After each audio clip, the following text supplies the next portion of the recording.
don't wait for someone else to like open a door for you. Create your own building. Je ne parle pas de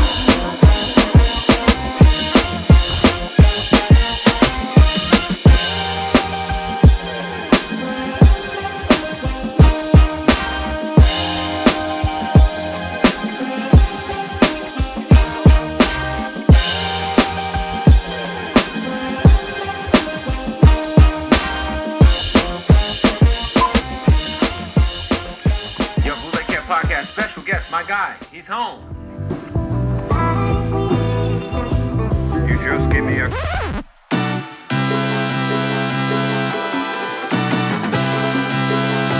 I'm from Phoenix. Specifically grew up in the area called Sunny Slope. It was cool, man. You know, it was a very, you know, when I lived in Sunny Slope, it was like the worst area in Phoenix. It was like hella drugs, hella fucking, it was a lot of crazy shit. I saw some crazy shit as a kid. We used to like across the street from my house, there was like a fourplex, and every apartment was some other shit going on. There was a hoe house, there was a crack house, there was a fucking coyote house. So we used to just hang out in front of my crib with fucking laser pointers and fuck with people coming in and out. We saw, like, me and my grandma used to sit on my front stoop and I'd be eating cereal, watching raids and shit. It was crazy. But AZ's dope, man. It's hot as fuck. You know, it was a good spot, man. I enjoyed growing up in Phoenix, you know, and I still love it there, so.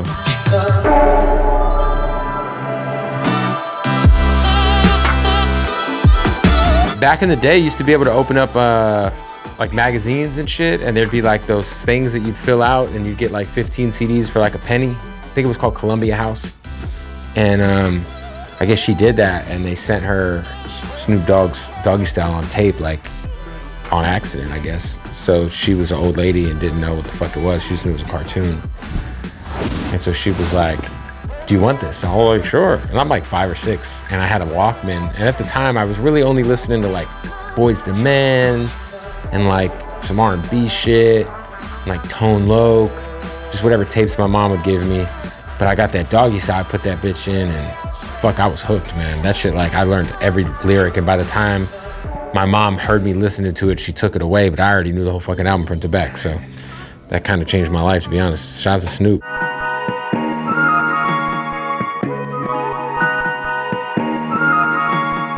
It was always just the love of hip hop. Like, I grew up buying every Source magazine, every XXL, buying every, like, saving any money I could to go buy CDs on Tuesdays when they'd come out, or go buy them used at the warehouse. So I was just a diehard hip hop fan. And like around high school, well, I bought turntables. I got like this shitty belt drive, like DJ in a box setup that used to be in the back of like the Source magazine for like $200 for my birthday one year. I think I was 13 or 14. And I got records and shit, but I didn't really understand like the concept of like beat matching. I didn't have anybody to show me. It was just my dad just bought me some turntables and some records, and I was like, I didn't understand like the concept of beat matching or anything like that. So I didn't really like dive into DJing until probably like 17, 18. And then just figuring out like how to be a part of the culture without necessarily being like musically talented in terms of like, I mean, I like would write raps and shit, you know, but like, I didn't think it was like realistic for me to want to be a rapper and producing, like seeing like people like make beats on Fruity Loops would just make my fucking head hurt. So I was like, well, shit, if I can do radio and figure out a way to like be a part of the culture and like just be a professional fan, I guess, because I'm just a fan of this shit, you know. That's really how it all started. So, you know, I was one of the first people, I might have been the first person to ever play Kendrick on the radio in the country. I know I definitely played him before any DJ in LA was playing him. Same thing with J. Cole, like all those guys, like all those like early blog era dudes, like I was running their shit on my Sunday night underground hip hop show in Phoenix in like 2007, 2008, 2009, 2010. And yeah, that, you know, definitely, I still am like that, where I just like to discover new talent. You know, I just had this kid, I met this kid in, I went to La Russell's house in Vallejo for he's been throwing concerts in his backyard, so I went to check that out. And there was a 16-year-old kid who opened for him, and he was rapping, and it fucking gave me goosebumps. Like, the shit he was saying was so crazy. So I just invited him to come on my show. So he just came by with his dad like a couple days ago. So yeah, it's all about like discovering new shit, keeping your ears to the street, and you know, not necessarily like jumping on the wave when it's already gone. You know, it's not always about that. You know, sometimes you gotta take chances on people.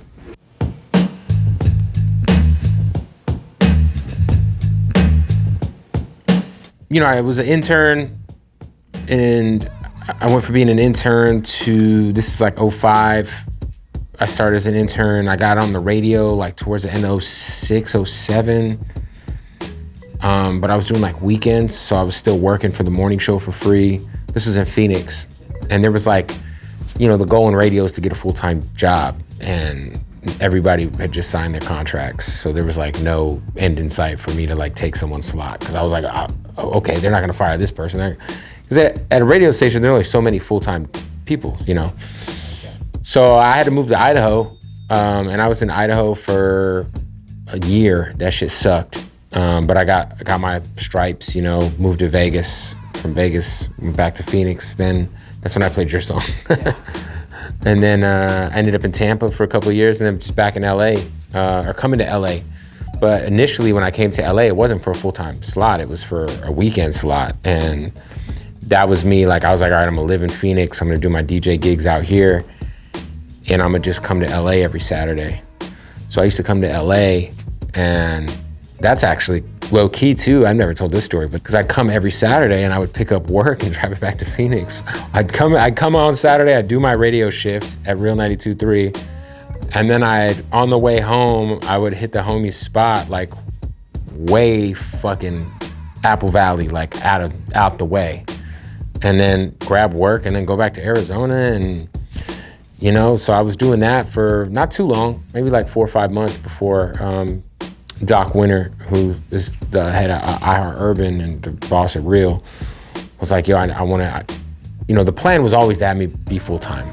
It's just he needed to get me in. So, you know, he was like, yo, I need you to be in LA, you know, we got a slot for you at night. So that's when I moved to LA. I moved to LA in April of 2017.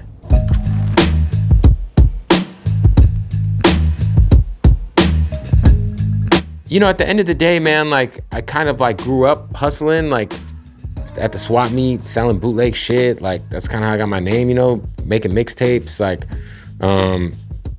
you know, so like, I would say that like, my work ethic, I came from an era where, you know, it was more about being involved as opposed to being compensated. I think that it's just who I am, you know, like I always worked hard. I always, you know, kind of ate shit. But, you know, for me, wherever I was at radio, I was always able to like figure out a way to have like a Sunday night 2-hour show where I was able to play all the ill rap shit that I wanted to play that like wasn't signed, or like, you know, so that was kind of like what I was doing it for. I was like, shit, I'll eat shit, but as long as I get 2 hours a week to play some ill rap shit, that's fucking great. You know what I mean?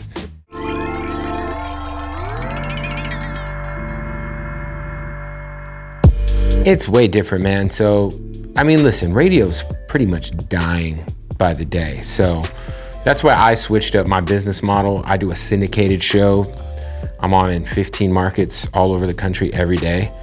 So like radio, as we all know, like people aren't going to radio to discover music anymore. Radio makes hit records bigger now. So like, you know, it's kind of like the very last thing on the checklist if you're like trying to go number one on Billboard. Like it's like, cool, we got the streams, we got the TikToks, we got this, we got that. Then we bring radio in, you know? Very seldomly will a song start at radio and then really pop. So like, it's like, radio is like not what it used to be for sure. I don't listen to radio. Now I'm on the radio and I understand the importance of it being a free medium. It's still the number one consumed audio source in the country by far. More people listen to radio than any other way they consume audio because it's free and it's on. So you might go to the store and it's on, you might hop in an Uber, it's on, and it's free. So it'll always be around. It's just not like as imperative as it used to be. I would say that the greats are people who find a way to be themselves while also playing this radio game.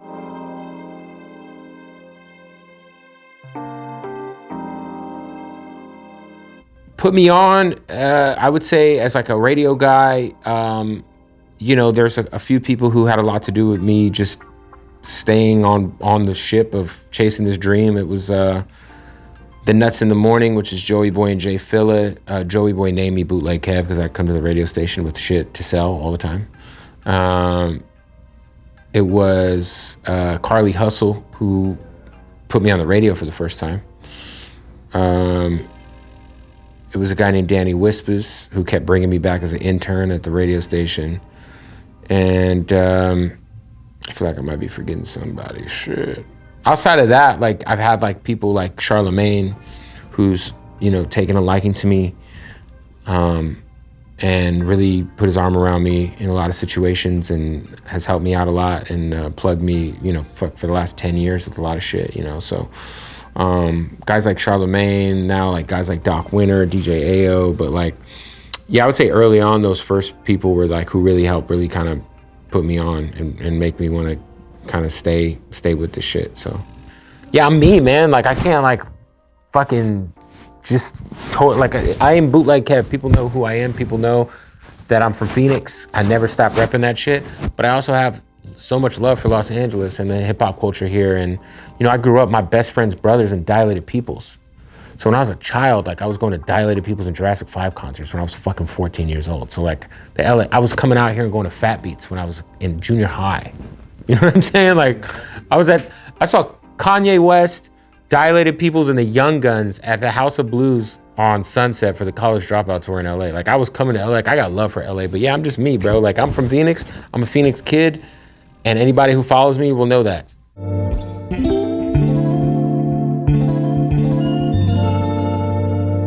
I would just say, if you're like, it depends on what kind of DJ you are, right? But if you want to be on the radio, like if you want to be a radio personality, I would just say like, don't wait for anybody to hire you. Start a podcast, buy some cameras, make dope content that's TikTokable, that's reelable. People will discover your shit. Then you'll make up enough, like, you know, shout out to my guy Duno, who's over at No Jumper, but he's also just kind of been doing his thing, like as a young kid in LA. And like recently, like, you know, I know they were looking at him at Power 106, but from what I know, he turned that shit down. But like, don't wait for someone else to like open a door for you. Create your own building. You know what I mean? And if you're like gonna be somebody who makes excuses for everything why shit don't work out, like this shit might not be for you. You might just need to go get a job. You know what I mean? You gotta make this shit happen. And also like recognize too, the same way I recognized when I was in high school that I'm not gonna have a rap career. Maybe you do have a podcast. Maybe it's getting 6 views every time you do it. Maybe it sucks. You gotta also realize sometimes you gotta pull the Band-Aid off and go do something else. And that's with anything. That's not with just radio, that's with anything. I actually have one question. Yeah. You get that you look like Derek Jeter? No, fuck. I get the worst shit. I get Tommy Pickles from Rugrats. I get the worst shit. I get a thumb with eyes. I get all kinds of shit. But Derek Jeter, I'll take it. Bro, Derek Jeter, all-time cocksman right there. That guy might have like all-time fucking roster of women he slept with. Him and Leo. Derek Jeter? Fuck, I want to give you a hug. Yeah, I'll take that. What up, it's Bootleg Kev from Phoenix. Shout out to my guys at Gramercy, man. Thank you, Connect, always. Feels like I don't have no flaws. Snakes in the grass, cut those off. Yo, squad shady, my bros raw. No breaks, we go. Throw shade, that's a no. Go high, go low. Like spinning in a 644. Cash money like 504. Ball like AD 24. No sleep, need more.